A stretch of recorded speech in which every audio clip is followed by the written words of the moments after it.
Arushi murder case पर जो आज बड़ा फैसला आने वाला है उस पर। आरुषि केस का सबसे बड़ा दिन। तलवार दंपति की याचिका पर इलाहाबाद हाईकोर्ट सुनाएगा फैसला। सीबीआई कोर्ट से आरुषि के मम्मी पापा को उम्र कैद की सजा। तलवार दंपति ने सीबीआई कोर्ट के फैसले को दी है चुनौती। आरुषि के मम्मी पापा का क्या होगा? आरुषि मर्डर केस की सबसे बड़ी कवरेज इंडिया न्यूज पर दिन भर। आरुषि मर्डर केस में तलवार दंपति की याचिका पर आज इलाहाबाद हाईकोर्ट फैसला सुनाएगा। तलवार दंपति ने सीबीआई कोर्ट के फैसले को चुनौती दी है। सीबीआई कोर्ट ने तलवार दंपति को आरुषि और हेमराज के कत्ल का दोषी मानते हुए उम्रकैद की सजा सुनाई थी। न्यायमूर्ति बीके नारायण और न्यायमूर्ति एके मिश्र की खंडपीठ फैसला सुनाएगी। फैसला दोपहर 2 बजे आएगा। आपको बता दें कि 16 मई 2008 को घर से आरुषि की लाश मिली थी, जबकि अगले दिन घर की छत से नौकर हेमराज की डेड बॉडी मिली थी।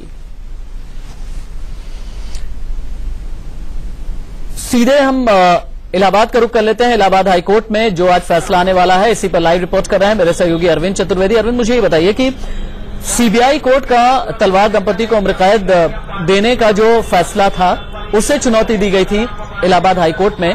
दलील क्या दी गई तलवार दंपति की तरफ से और फैसले को लेकर के अपडेट आपके पास क्या है? देखिए राशिद, मैं आपको बता दूं कि कमरा नंबर 40 से ये फैसला 2:15 बजे के आसपास आएगा। जैसा मैं कह रहा था कि सीबीआई ने अपनी तरफ से जो है दलील दी। उसके अलावा तलवार दंपति के जो वकील थे उन्होंने बाकायदा उसको साइंटिफिक ढंग से उसकी कार्ड जो है कोर्ट में रखी। मैं आपको ये बताना चाहता हूं कि इसमें 2-3 दलीलें जो हैं वो बेहद महत्वपूर्ण है। जिस तरीके से ये दावा किया जा रहा था कि सीबीआई ने जो एक पहली दलील हमने आपको बताया था कि 4 लोग कमरे में थे, जिसमें से 2 की मौत हो गई, 2 बचे। तो सीबीआई का कहना है कि ये लोग दोषी हैं। जबकि नुपुर तलवार और राजेश तलवार की तरफ से ये कहा गया कि तकिए और चादर से 24 फिंगरप्रिंट हेमराज के लिए गए, लेकिन उसमें से एक भी मैच नहीं खाता, यानी हेमराज उस समय कमरे में नहीं था। उसके बाद सीबीआई का दूसरा अहम दावा ये था कि आरुषि के कमरे में आवाज आने पर भी राजेश तलवार उठे और हेमराज के कमरे में गए, लेकिन वो कमरे में नहीं था। और माफ कीजिएगा राशिद, वो कमरे में था, कहा गया कि वो आपत्तिजनक स्थिति में उन्होंने देखा और उसके बाद ये पूरी घटना हुई।